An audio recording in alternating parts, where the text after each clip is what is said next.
৪৫ বছর বয়সী আবুল হাওলাদারের যৌবনের ১৬টি বছর কেটেছে খালিশপুর জুট মিলে। একসময় পরিবার নিয়ে সুখে থাকলেও এখন দিনমজুরির কাজ করে কোনো মতে চলছে সংসার। সপ্তাহে ২-৩ দিনের বেশি কাজ না পাওয়া আবুল কাজের আশায় এখনো খোঁজ নেন মিল গেটে। ঘরে গেলি ঘর ভাড়া দিতে পারি না, কারেন্ট বিল, ছেলে পেলে লেখাপড়া করানো, সব কষ্টরা এটা কাউকে বলতেই পারে না। আবুল হাওলাদারের মতো একই গল্প খুলনা অঞ্চলের ২০,০০০-এর বেশি পাট শ্রমিকের। আর্থিক ক্ষতির কারণ দেখিয়ে ২০২০ সালে এ অঞ্চলে ৯টি রাষ্ট্রায়ত্ত পাটকল বন্ধ করে দেয় সরকার। চাকরি হারান স্থায়ী অস্থায়ী প্রায় ২৫,০০০ শ্রমিক। ধীরে ধীরে কর্মমুখর খালিশপুর অঞ্চল রূপ নেয় রুগ্ন অঞ্চলে। কেউ দিনমজুরি করছেন, কেউ রিক্সা ইজি বাইক চালিয়ে কোনো মতে দিন কাটাচ্ছেন, কেউ বা কাজ না পেয়ে বেকার হয়েই আছেন। সপ্তাহে ৩,৫০০, ৪,০০০, ৫,০০০ টাকা উঠেছি ওভারটাইম করে, কিন্তু এখন তো আমি ২০০ টাকাও ইনকাম করতে পারি না। ২৬টা জুট মিলে এক রাত্রের ভিতরে সে বন্ধ করে দিয়ে গেছে।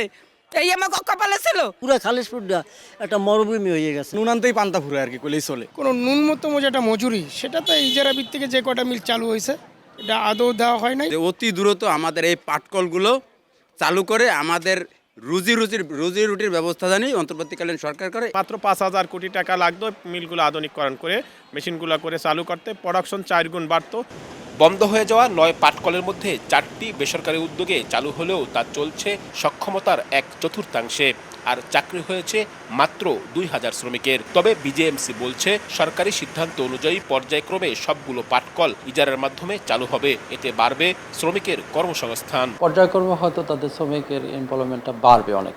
আমরা যতদূর জানি একটা মিলকে আমরা হ্যান্ডওভার করার পরে তারা তাদের মতো করে চালাবে। জনবলের কথা বলছেন, হয়তো ওই রকমেরই যে একটা মিলে যেভাবে চালু করছে, বিশেষ করে যে যায় জুট মিল, এখানে প্রায় ১,০০০-১,৫০০ শ্রমিক কাজ করে। রাষ্ট্রায়ত্ত মিল বাদেও গত এক দশকে এ অঞ্চলে আরও অন্তত ৫টি বেসরকারি পাটকল বন্ধ হয়েছে। শুধু পাটকল নয়, গত ২ দশকে এই অঞ্চল থেকে হারিয়ে গেছে নিউজপ্রিন্ট, হার্ডবোর্ড, টেক্সটাইল মিল, দাদা ম্যাচ ফ্যাক্টরি সহ বহু শিল্প প্রতিষ্ঠান। অর্থনৈতিক গতিশীলতা হারিয়ে এসব এলাকা এখন অনেকটাই নীরব। তবুও এই অঞ্চলের হাজারো শ্রমিক আশায় বুক বেঁধে আছেন পুনরায় মিলগুলো চালু হয়ে কর্মমুখর হবে তাদের এলাকা। আব্দুল্লাহ আল মামুন রুবেল, সময় সংবাদ, খুলনা।